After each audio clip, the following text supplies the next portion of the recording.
All right, welcome into another edition of Carps Corner and midweek mailbag. Go over some of the numbers and some different things from Notre Dame. And next episode, we'll get into everything you need to know to get you ready the day before Arkansas State and some of the other big games of the weekend, ones that should pique your interest that may have national title implications. So starting out, I want to throw this up. Most watched games in college football. Week one, Notre Dame, Ohio State, 10.5 million viewers. No surprise there. Florida State, LSU, 7.5 million viewers. Oregon, Georgia, 6.2 million viewers. And then in fourth place, which is what really surprised me, because those first three games, marquee matchups, 3:30 window or in prime time. Colorado State and Michigan coming in at 3.9 million. So almost 4 million. Now, I believe of the top 21, 22 games, ratings wise, 21 games, I believe, 7 of them were teams containing Big Ten teams. And there was 9 Big Ten teams playing in it because of obviously some matchups within the conference, Purdue and Penn State being one of them. So Big Ten is right there with the SEC, kings of college football. And you can even argue is going to rate higher in a lot of situations, depending on the games they play and the gravity ultimately of those games. So a huge weekend for Ohio State, and it just kind of reaffirms everything that we know. And to put the Notre Dame game in perspective, and I'll throw this up here for my guy Albert Breer, as we sit here and look at it, I mentioned 10.5 million viewers watch it, but to put it in perspective, that's more than game 2 of the World Series, and that's more than the 2020 and 2021 NBA Finals. So college football, talk about being an amateur sport, is the second most popular sport in America.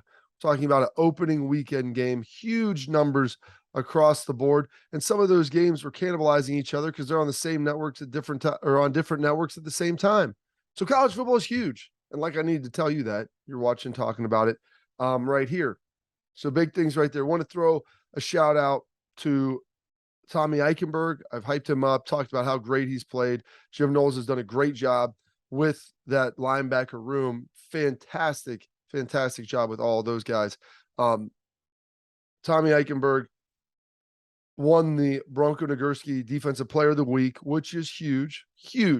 Because now when you're a defensive player, when you're a linebacker and you see that at Ohio State, that matters. That means something. That's saying, hey, you know what?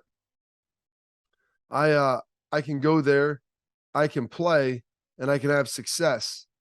And this isn't a defense that's just going to get run around, pushed around all over the place. This is a defense that's going to come out there, hold the line, and you're going to be able to have success if you come to Ohio State, especially now at the linebacker position, thanks to Tommy Eichenberg, thanks to Jim Knowles and everything that they've done. But to put his performance in perspective, he had a pair of sacks. The 2 sacks that he had are the most for an Ohio State linebacker in an entire season, not game, season, since 2019, when you had Baron Browning had 5 and Malik Harrison had 3.5. And so Tommy Eichenberg clearly on pace to break that. Now, I'm not saying he's going to get 2 sacks every game, but I'm guessing he's going to have more than 5 sacks should he stay healthy. And with the way Jim Knowles coaches this defense, they're going to be aggressive. They're going to keep getting after it. And you're going to continue to see those linebackers, what we call mugged up or walked up in the A-gaps right over the center, because it affects offensive line protection. It frees up some of the defensive linemen. It causes confusion with the backs, and you see some of those twists and loop stunts that they run that ultimately cause a lot of that pressure. When you have a guy, too, like Mike Hall that's inside, Tyreek Williams, those dudes are getting penetration, and they can do a great job of being able to get after it, and it causes those vertical seams for guys to be able to move around and ultimately get there.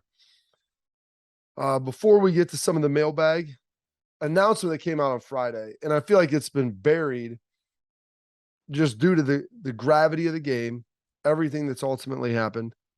It talks about it with Jacob Hester on what we like to call Meathead Radio, off campus, ESPN, UXM 84, here from 3 to 6 daily. I'm on Monday, Tuesday, Fridays generally with him.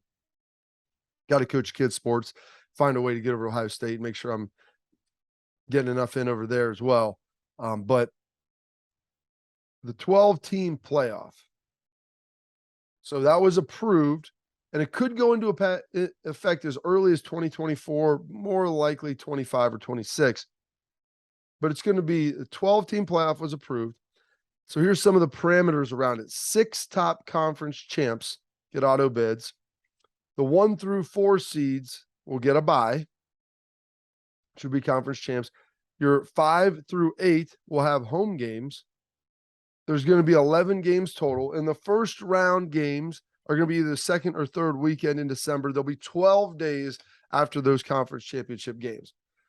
So a lot to digest there, but you're going from 3 games with 2 semifinals to 11 games, increasing at 8.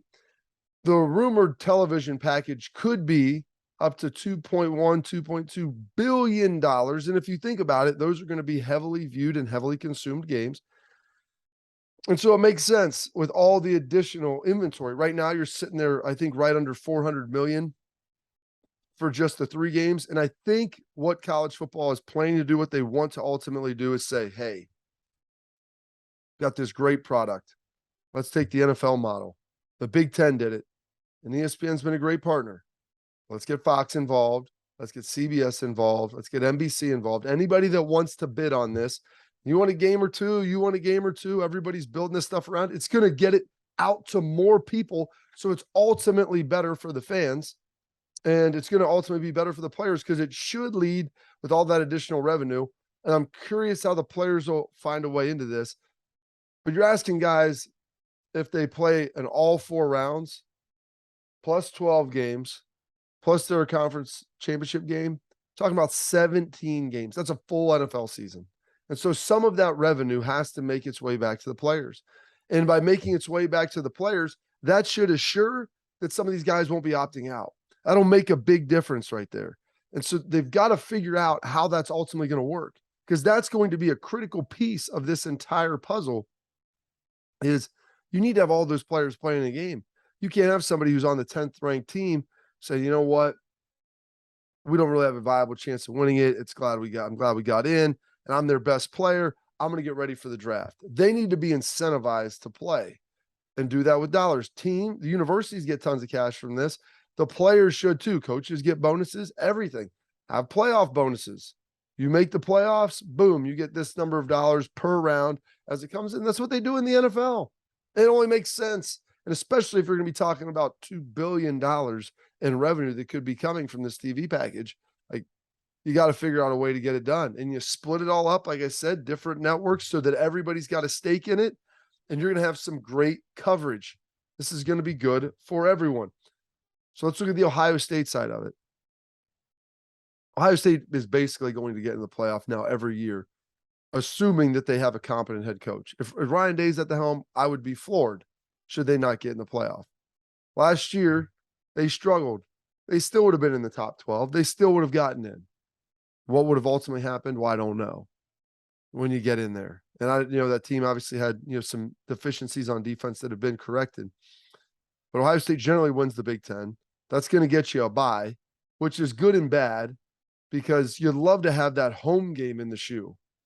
But you'll get a bye, even if you don't win the conference for some reason. Maybe you lose again to that team up north at some point in the far distant future. Maybe you'll lose a conference championship. You still should be able to get in. But now think about this, folks. We are going to have home games on college selected sites. Now in Ohio State, I know they've talked about the winterization of the stadium and everything else. Play games late in the year. You know that you're going to be in that position. Hold off on winterizing it for a while. It's fine. If you have to upgrade it, do that. Because at some point, they'll probably go to 16. And then everybody's going to get, the top 4 will get, or top 8 will get a home game first round. And that'll be awesome. I want you to think about how great it would be to have home games in Ohio Stadium or in Tuscaloosa, Alabama, or, at Penn State, out at USC, assuming someone shows up to go to the games in California, but at Clemson, like all these venues. And now you're bringing in the regionality, a home field playoff advantage, and also the elements.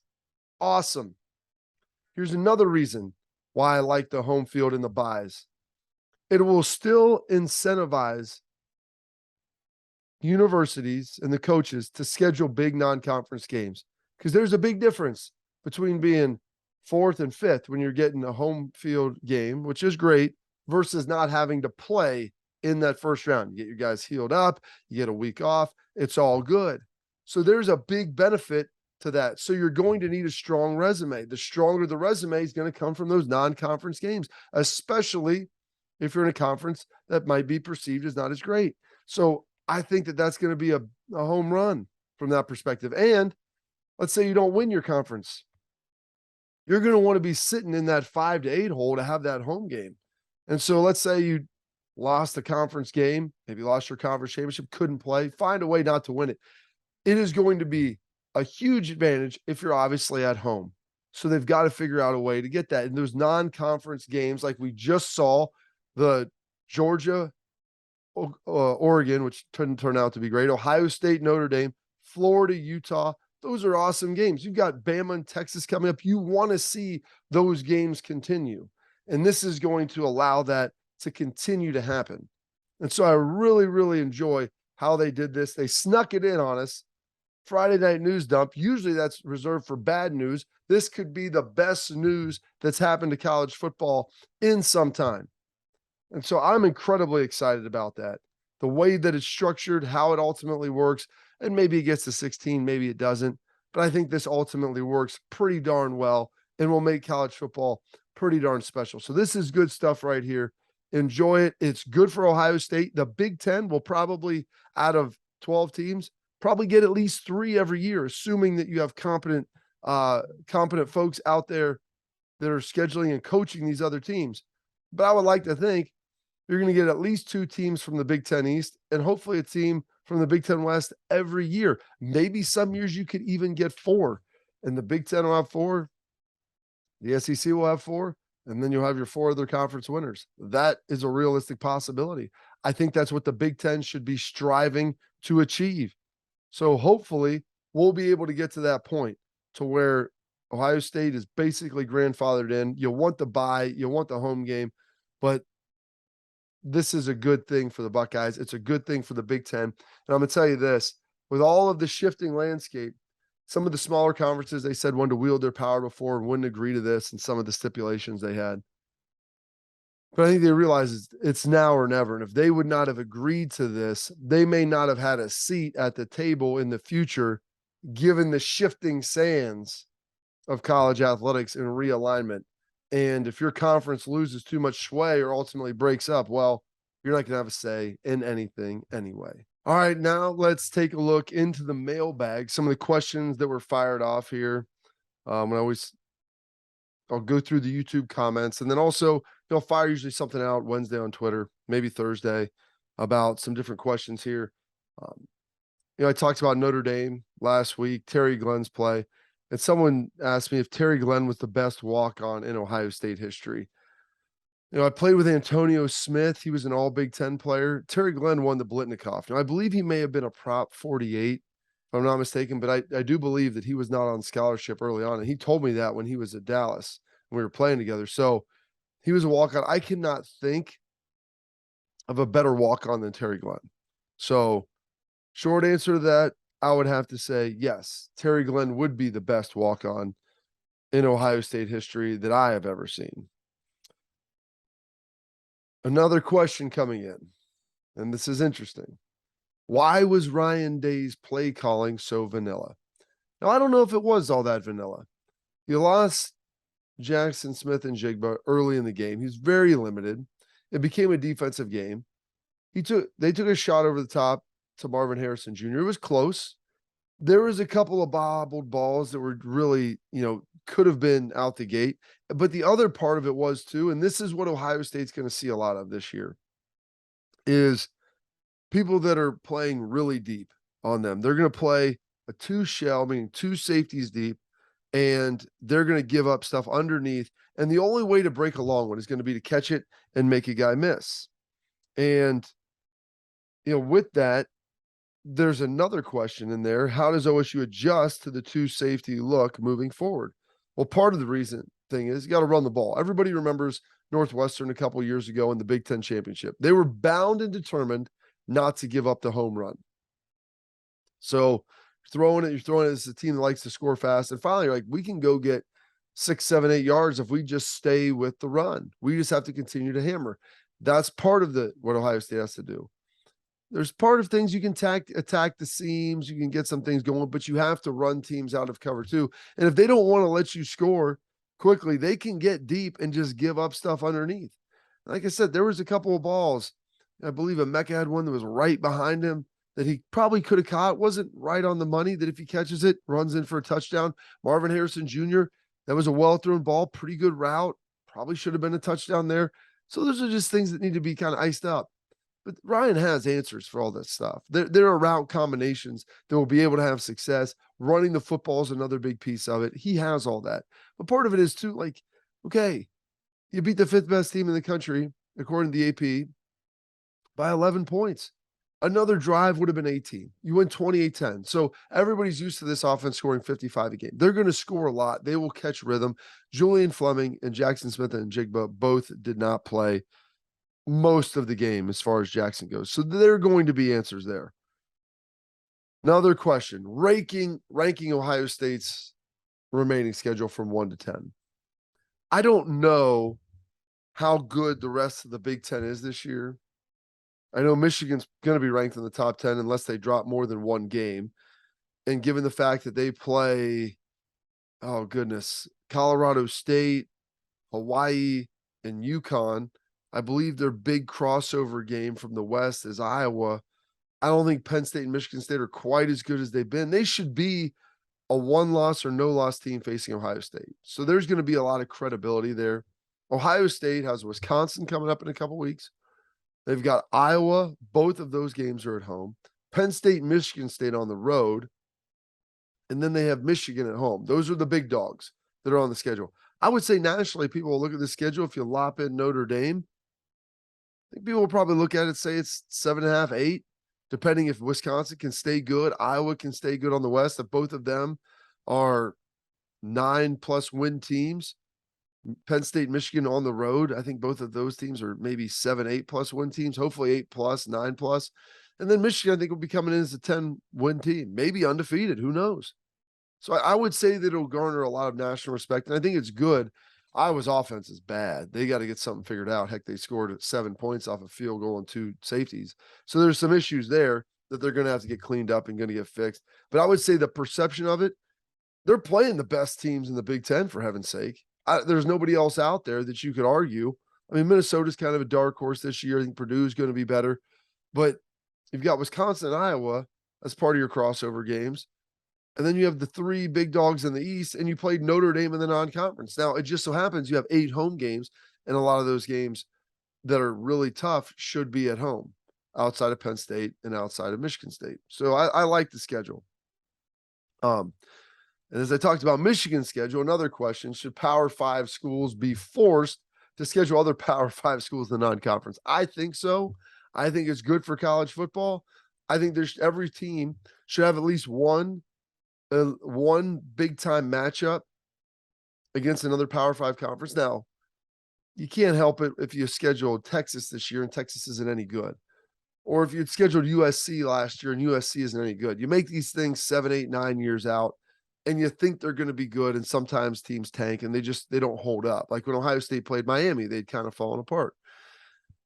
But all you can do is schedule up and try to do the very best you can. And I do believe, especially for the big blue blood programs, you should have to schedule up and have those bigs. And honestly, it'll help you go into a 12-team playoff.